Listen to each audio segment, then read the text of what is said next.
the solo gate almost got me to think Eldlich was cool, but then I remembered all of the floodgates. Hey, that's not Eldlich's fault, alright? Just because Eldlich worked really well with floodgate gameplay, that's not the fault of Eldlich. Eldlich has always been cool. I will say it. Eldlich has always been a very cool set of cards. I've always been a fan. It's just a shame that their gameplay lent itself well to just like, you know, just like being solo Eldlich Floodgate Turbo. I mean, I've never played the deck, but I've always thought Eldlich was cool. Anyway, let's get into the first bit. Cursed Golden Land.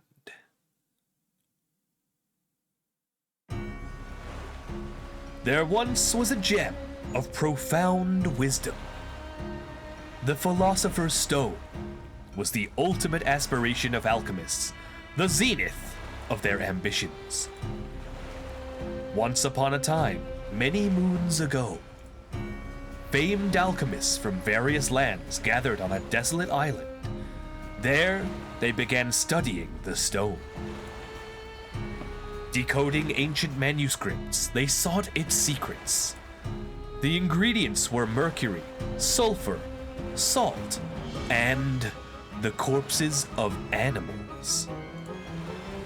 But gradually the focus shifted from the lifeless to the living.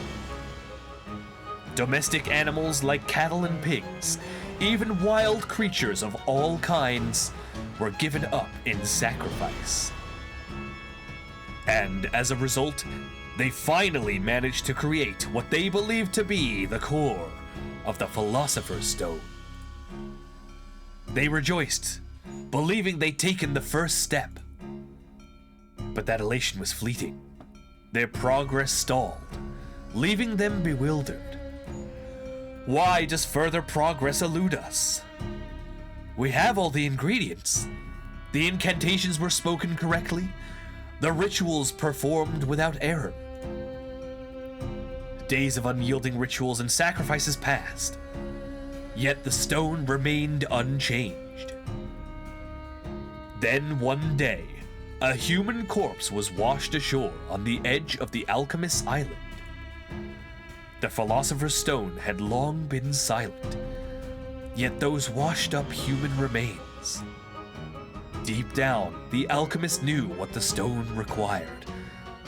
A dreadful possibility they'd pushed to the recesses of their minds. The thought of using humans in the crafting of the Philosopher's Stone. That would be an act that would doom them as heretics. But their desires overpowered their restraint. Soon after offering the body, the stone started pulsing faintly. The alchemists were ecstatic at this incredible achievement. Little did they know, the corpse still held a breath of life. From that moment, the Philosopher's Stone began its metamorphosis. They went further, sacrificing slaves and criminals, until they successfully created an object known as the Dark Eldlich. The Eldlich's hunger knew no bounds. From slaves to commoners to nobility, all were consumed.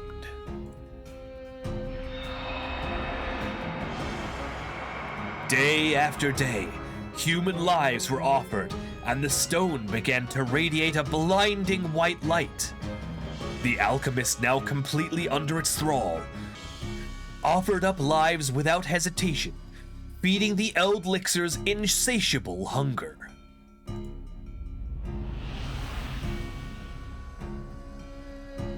Absorbing the essence of human life, the stone, stained a deep crimson hue, finally awakened.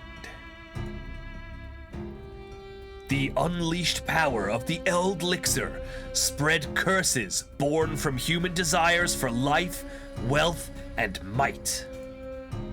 Soon, it transformed its surroundings into gold in a ploy to obtain more offerings. Whispers of a golden island soon began circulating among sailors. The legend spread to neighboring realms, and treasure seekers flocked to the island, lured by promises of riches. Little did they realize they were simply moths drawn to the Eldlich's flame. Oh, shit! Wow, dude, that's some lore right there. That kind of rules. I mean, obviously that draws a lot from the, like, you know, the original legends of the Philosopher's Stone, but man, they did a good job with that. Also, yeah, I never realized the Eldlich was a helix shape. I never knew that it looked like a freaking conch shell. I never looked that closely at the art, I must admit. I think the Revendred story and the Eldlich stories are pretty solid. Yeah, I remember their Revendred solo mode being pretty nice, actually. Yeah, I remember that one. What makes an Eldlich deck unique? This is like one of the... I feel like Eldlich and its design is one of the turning points of card design in Yu-Gi-Oh! This feels like one of the first decks that just like literally never ran out of stuff, you know? There were obviously like some before, like years before, like Shadow and Burning Abyss definitely felt like that when they first came out. And Floodgates, no, Floodgates aren't part of the Eldlich. They're not part of the archetype. Hey, there he is, the boy. Use the effect of Eldlich's Golden Lure to your advantage and win the duel in this turn. Oh shit, we got one turn to do this. To deal with the opponent's set card, activate the effect of Eldlich the Golden Lord. Don't mind if I do.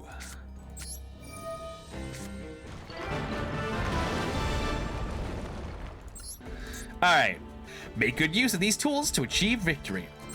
Thank you for the advice. Okay, well, we drew the best card in the deck, and that's Cursed Eldland. So I guess we're gonna go for that. Let's add from our deck to our hand. The art on this goes so hard. Look at this. Look at that. That's awesome. Let's just grab a Huaquero, I guess. And then we have Uni Zombie. So we can send Eldlich from the deck with that. Put that guy in the graveyard for me. Thank you. You know what? Yeah, let's summon Eldlich. We don't need that. I guess I probably should have grabbed Conk. But I guess that's fine. We can have Conk with the end phase effect of... Wait, what? That's not an end phase effect? Oh, it's not an end... I could have done... It was a main phase effect! Oops. Oh, what? Huh? It's a mirror match? Oh my god, dude.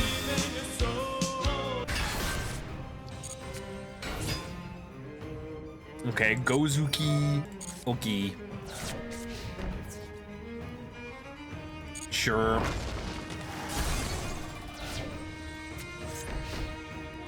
Alright, well, at least we can go Huaquero and banish the Eldlich that is in their graveyard. Yes, please. See you later, bud. You're out of here. I kind of want to get the fusion. Yeah, you know what? Fuck it. I've never summoned the fusion before, so I'm going to go for it.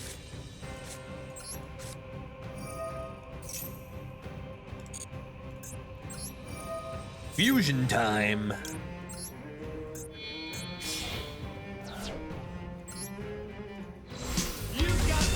Eldlich the Mad Golden Lord. Yo, he's got a summoning animation and everything.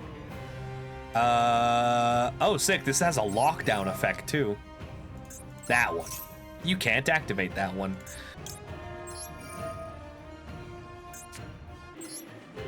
You're Nice. All right, and this turn I will actually go ahead and make use of this. Like I should have, and we'll get the conk.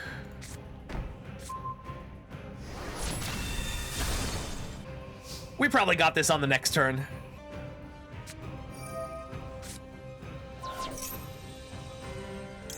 Excuse me? That's very rude.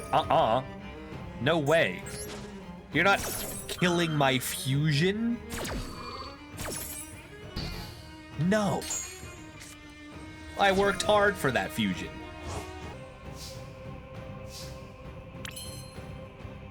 Okay, this only pops face-ups, right? Play a face-up card, you coward.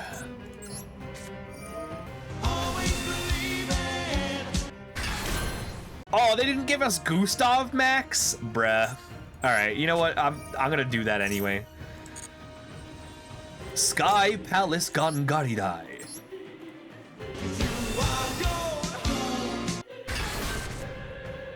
Oh, right, we're locked into zombies, though. Okay, well, then I should have put this in attack position. Okay. Oops. Yeah, no Gustav. No Liebe. No nothing. I got no Liebe in my life, chat. It's a sad state of affairs. Goblin Zombie. That card rules. Samurai Skull. I could take or leave that guy. Damn, I would have won this game if this was in attack position. What a goof! No Red-Eye Zombie Dragon Lord? Dude, like... I mean, I guess it would be pretty hard to make a synchro in this deck because these are level 10s and our tuner's level 3, but still though, right? Eldlich is activating, but except it's gonna get banished, so... Good luck with no Eldlich in your graveyard, buddy.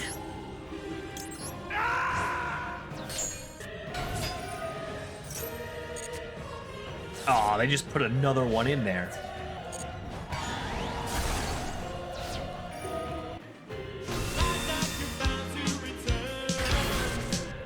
We don't want that. See, look, it is a Golden Land card. Uh-oh.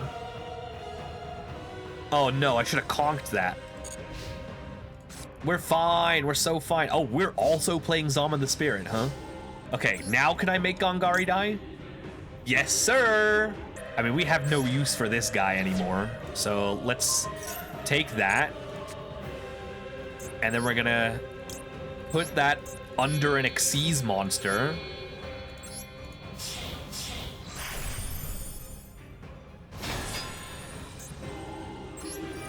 And then we're gonna do this.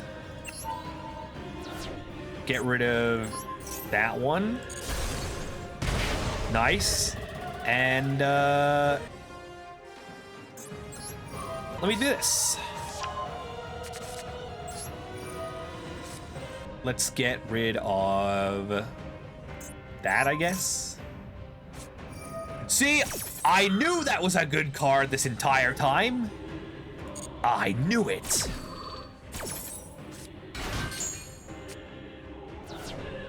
Okay, see you later. I think I got it.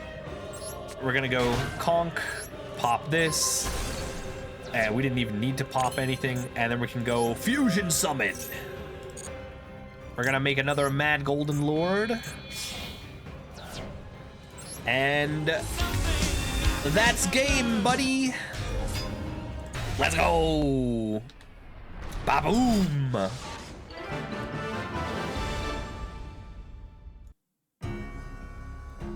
Amidst a raging storm, I saw an island shining brilliantly. From the accounts of astounded sailors, tales of the Golden Island spread.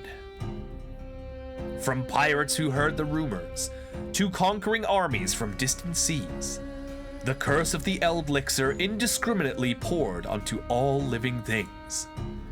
Gold, as they say, is forever. Due to the curse of the Eldlich, bodies do not decay, instead turning into mindless undead.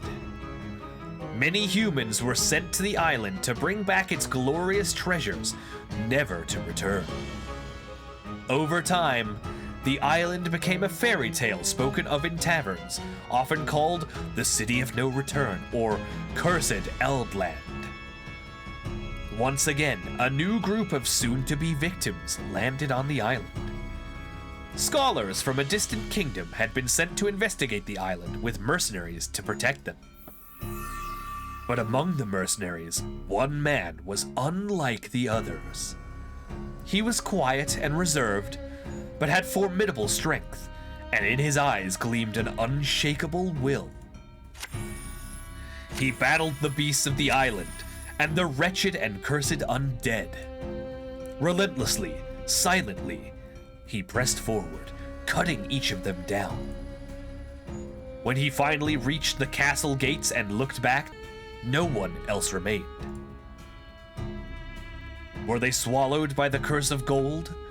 Perhaps he himself had unknowingly cut them down after they had turned into undead.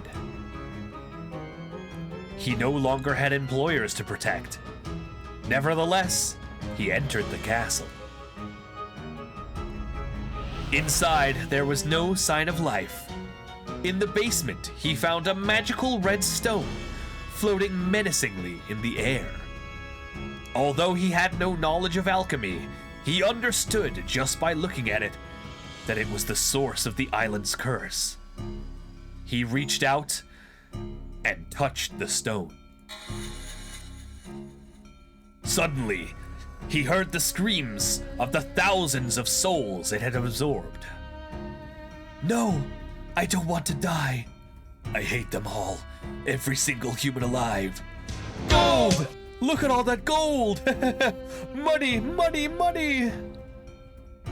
Yet, even when exposed to these desires, his soul did not waver. With his strong ego, he released the immense greed he had kept hidden and swallowed the malevolent desires whole. On that day, Eldlich, the Golden Lord, was born into the world. It makes one wonder why there was a throne in an ownerless castle.